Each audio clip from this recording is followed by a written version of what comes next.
Several months ago, I posted a video of Clayton Henderson, a pianist with severe Parkinson's symptoms. Clayton demonstrated that when he sat down at the piano and began to play, his symptoms miraculously disappeared. That video was made by his son, Ethan Henderson, and recently I had the opportunity to have a conversation with Ethan, not only about his father, but also about his own journey with Parkinson's. Well, I'm so fortunate I feel so fortunate to have this opportunity to speak with you. The video of your dad made such an impact on me. And what's interesting is when I started this journey, it was one of the first videos that I encountered.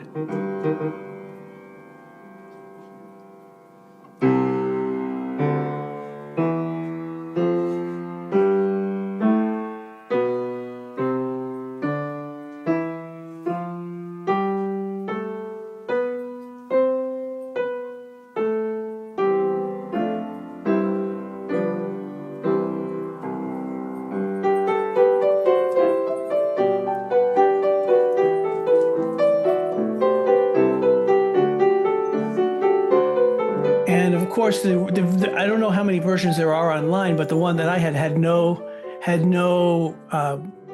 indication as to who this person was or who videoed it, and I searched, I couldn't find any information. But there was this incredible video that I connected with, because I have, in my own way, certainly not to the degree of your father, but I, in my own way, have had a very positive impact of music making on my symptoms. Yes. And that video is so amazing. And I shared it on Conducting Parkinson's, not knowing that I would have this great opportunity to find you and to meet you, let alone to have this opportunity to speak with you about your dad and, of course, about your own personal journey. You really do inspire me very much.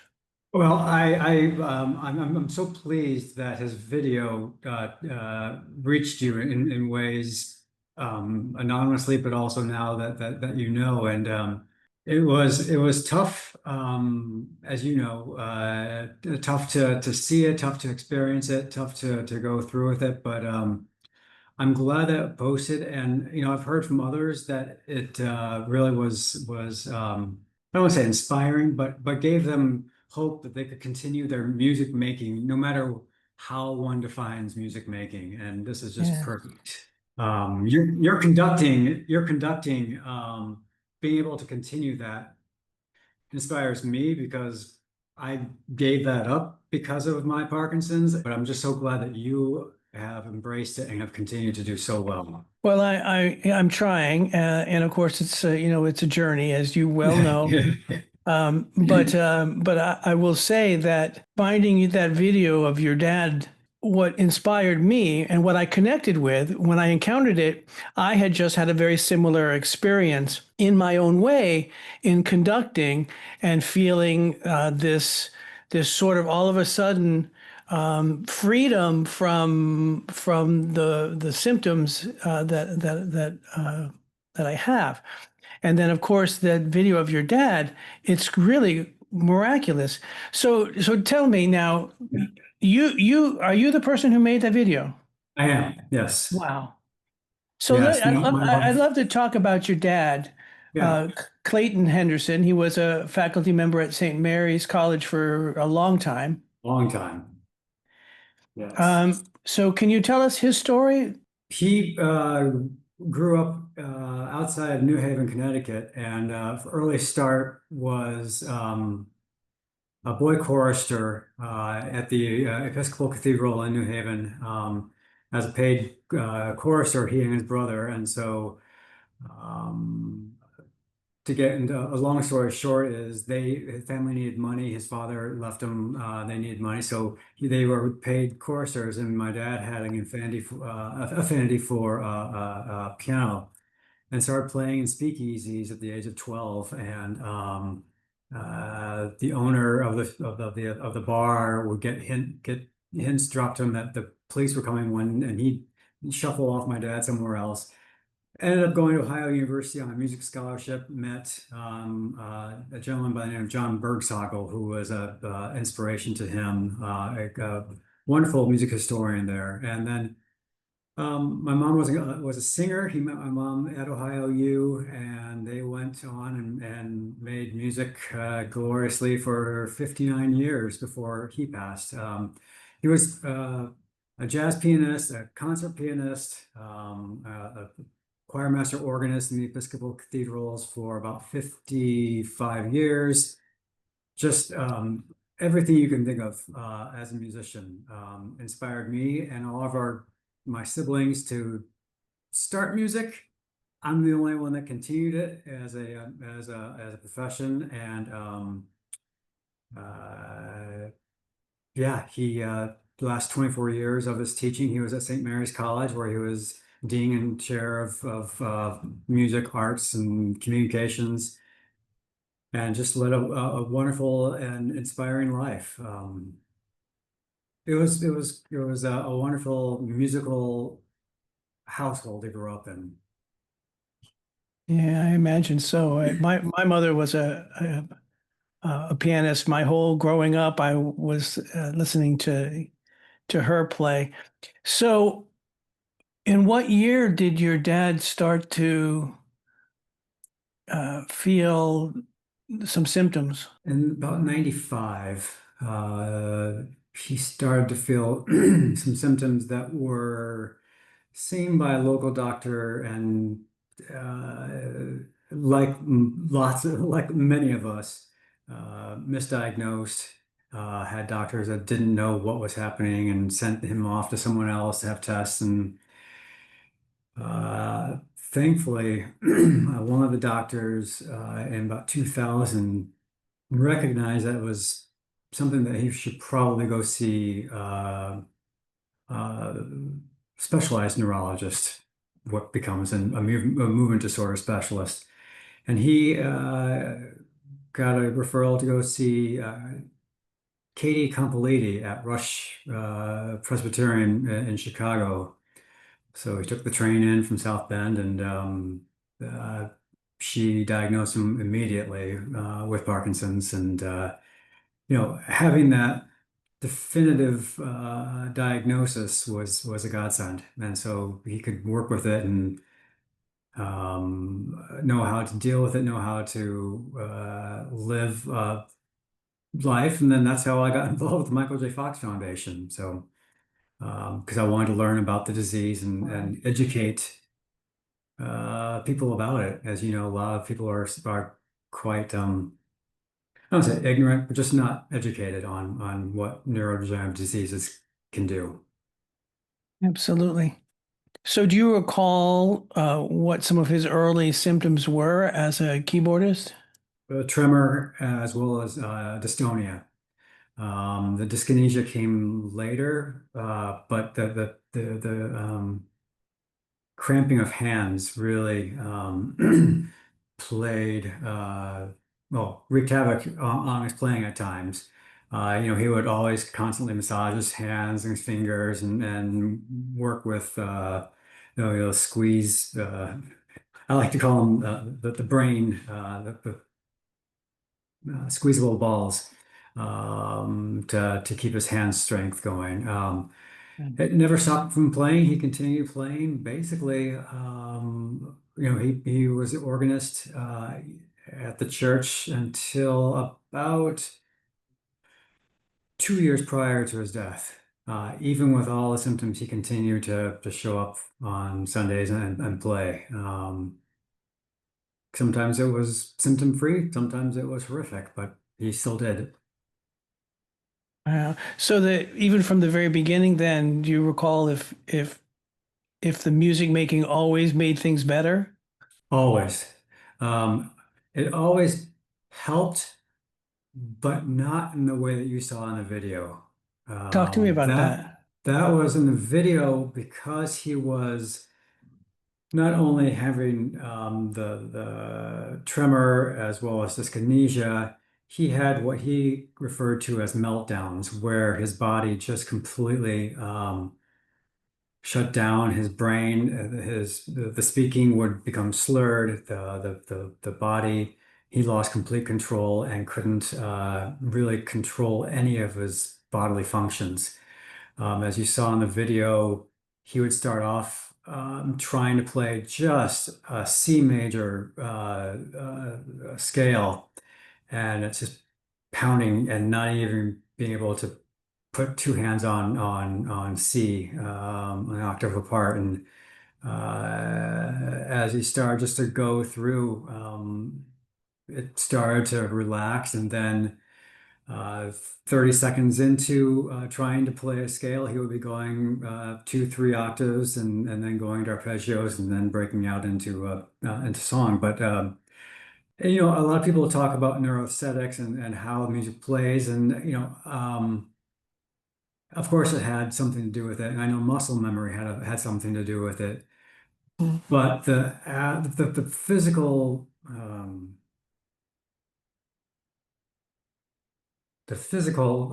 part of playing brought him so much joy and so much a respite from the pain and the suffering that he was going through because of the disease. Nothing really brought him that. And it was nice because when he would go to Rush for his appointments with Dr. Compaliti, there was a piano in the atrium, and Dr. Compaliti would always bring him to that piano to play Wow. as part of his appointment. And she would just spend more time, and people would walk by, and it was just to this day, Dr. Company and I are still in contact with each other, and she always mentions his piano playing. It's a beautiful thing, not only because it was his thing that brought him joy and a way of living as a boy, but also then brought him joy and comfort as an elderly man. Absolutely. So when you said it was about 2000 that he finally got a diagnosis, and what year was the video that we've all seen now? That's a great question. It was 2012. So that's many, many years into his journey. Yes. Yes. And even though he continued to play, I don't,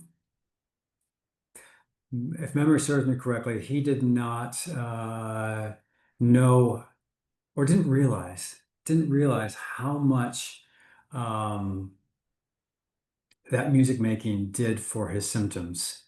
And I think because as you know, as a very gifted musician, he didn't have to practice all the time, and he would just have to sit down Hmm. and play for a service. He's I'm sure he had almost every hymn in the hymnal memorized, and he could just sit Sure. down. But occasionally he would have to practice something, and I think that's when it clicked, and he just continued just to say, okay, I'm going to do this every single day. And thankfully they had a grand piano in the house, and it was his therapy. Wow, it's amazing.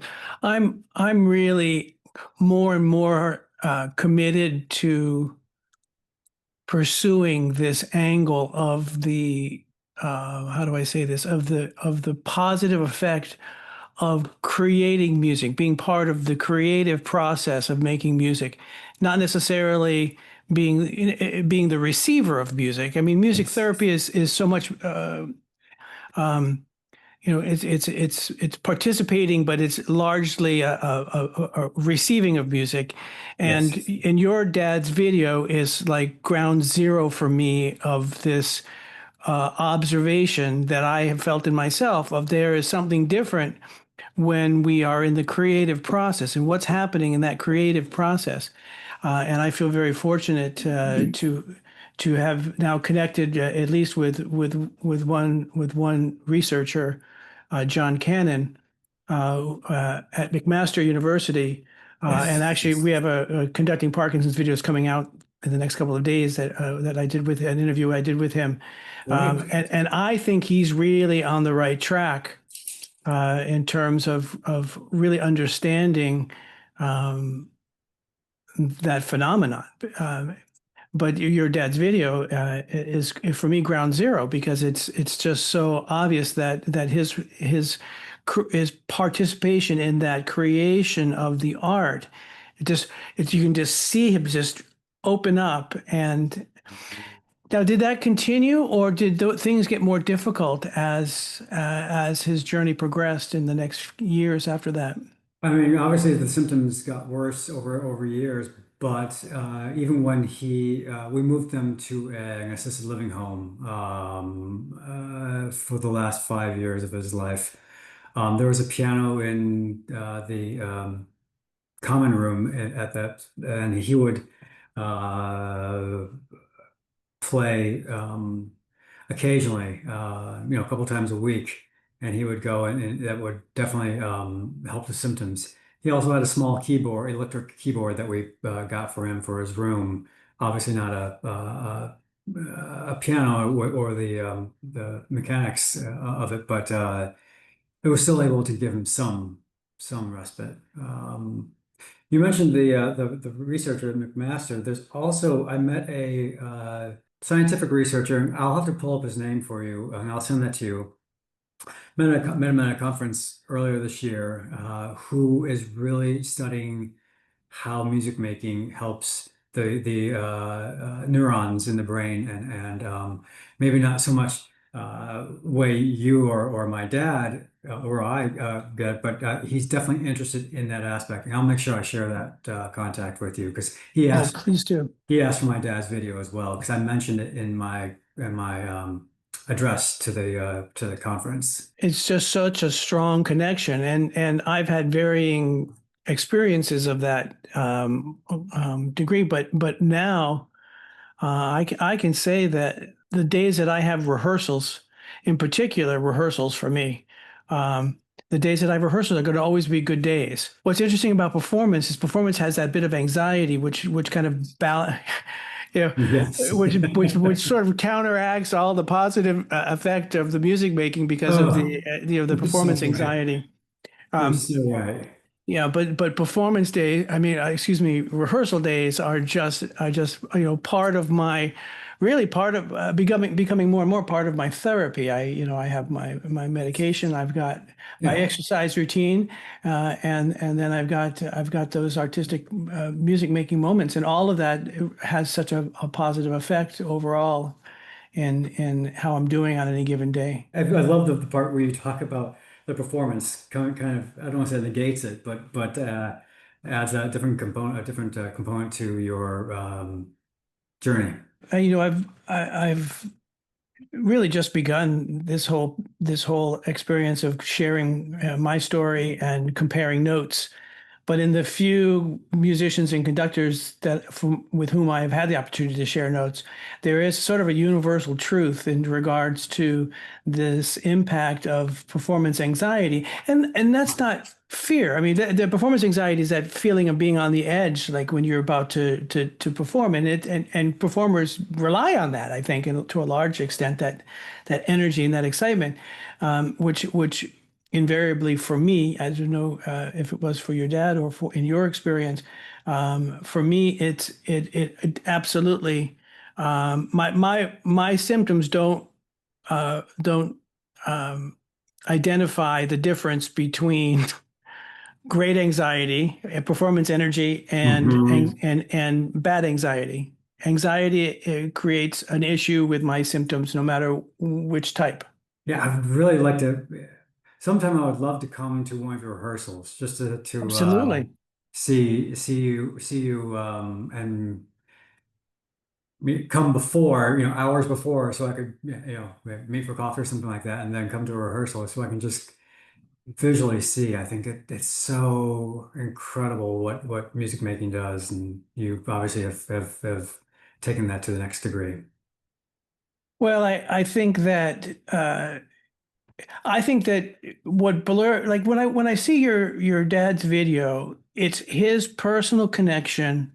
It is such an intimate connection he has as a pianist with the creation of the phrasing and the artistry of the interpretation of a piece of music. For me, there's this added element of collaboration because, as I often say, my baton makes no sound. It's all dependent on this collaborative relationship, this communicative relationship that I have with other musicians, and so, I love. I mean, people who know me will attest to this. I love the group energy. I love the we're all in it together, the esprit de corps, that feeling of enfranchising everybody involved and being part of that organism. And so for me, that really amplifies just the whole experience. And what's interesting, 2 weeks ago when I was speaking with John Cannon, he asked me because I have identified several moments where I've really had an experience very, in my own way, paralleling the experience of the video of your dad, where I actually have stopped the ensemble and asked them to witness the fact that at that moment I had no bradykinesia at all. It was Really? a completely symptom free. And then he asked me, we started to delve into what was happening artistically, what was happening at those moments when I was symptom free, and have identified that those are moments when I am dealing with kind of a bigger picture where I'm not dealing so much with when things have to happen, but Yeah. how they have to Yeah. happen, Yeah. which Yeah. is Yeah. very interesting. And he asked me a question. I really had to think about it because it's the when moments that are most difficult for me. The Yes. when moment of tempos or entries or beginning things. But Yeah. once things are going and I'm dealing more with the how of the moment, that's really when my symptoms tend to go. And he has some real strong theories about the reasons why. Very interesting. That's great. And I also don't want to lose the part that you are sharing your journey, but the aspects, the personal aspects of your journey with your students. And I think that right there is invaluable. And I really, really admire you for that. In relationship to the musicians mostly, I just want to make sure I can do my job for them. They take care of my responsibilities. Now, I was reading an article about your dad about there was an anecdote of him not having a hard time speaking but could sing. Oh, yeah. I would love to hear about that firsthand from you because I was fascinated by that. If you don't mind sharing that. No, when he was at he would mainly do this at appointments with Dr. Compaliti. He because the Parkinson's affected his voice, the shaking and the volume, and also the brain being able to say what he was trying to say. When he would try to talk, the the symptoms or other he couldn't. He would stumble. He would slur. He wouldn't be able to produce the words that he was thinking. But if he started to sing them, and mainly being the traditional and the musicologist that he would chant because he could get it out and say exactly what he was trying to say in song. It was it's fun to think about that because I remember experiencing for the first time, not knowing what he was doing, thinking that I was, curious. But then he explained it to me and it made absolute sense. And now sometimes when I have similar issues, I think back to it. I don't break out in the song myself, but he did that. And again, his doctors, not only with Rush, but at other places, would always say, "Okay, Clayton, sing what you're trying to say, what you're trying to tell us. It And was it just was like chant. yeah, chant or some again going back to his training, some hymn tune Yeah. that he could sing his symptoms to.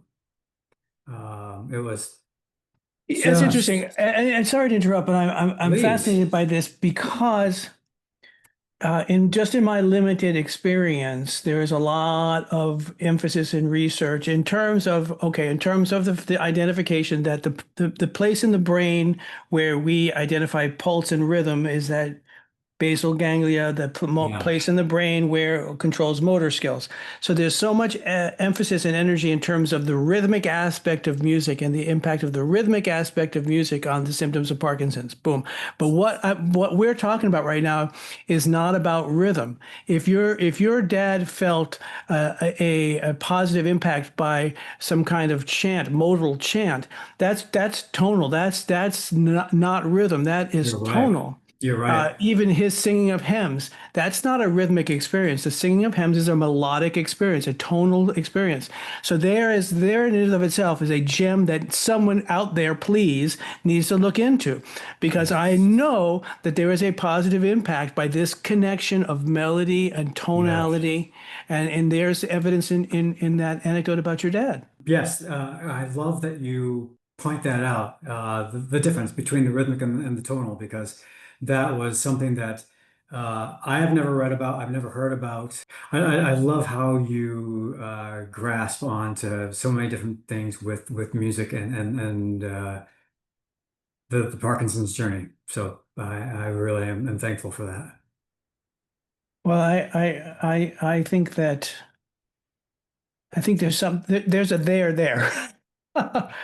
And Yes. we just gotta inspire someone with the tools to investigate that there, because I think that particularly like in my experience, just that identification that I've just recently begun to sort of identify in myself, those moments where I have the greatest positive impact of music making is not in the moments that I am really involved rhythmically. It's really not. It's where I'm involved in this bigger architecture where I'm the emotive part, the affective part of music making has the biggest effect on me. And Yes. and Yes. so that's why I'm really hoping to inspire someone to look into that, because there's a there. Now you were going to say something about rhythm about your dad? So when my dad would freeze, and he would have more freezing moments the older he got, he would start singing in his head John Philip Sousa March, and it would get his feet to slightly move, and then be able then to start walking again.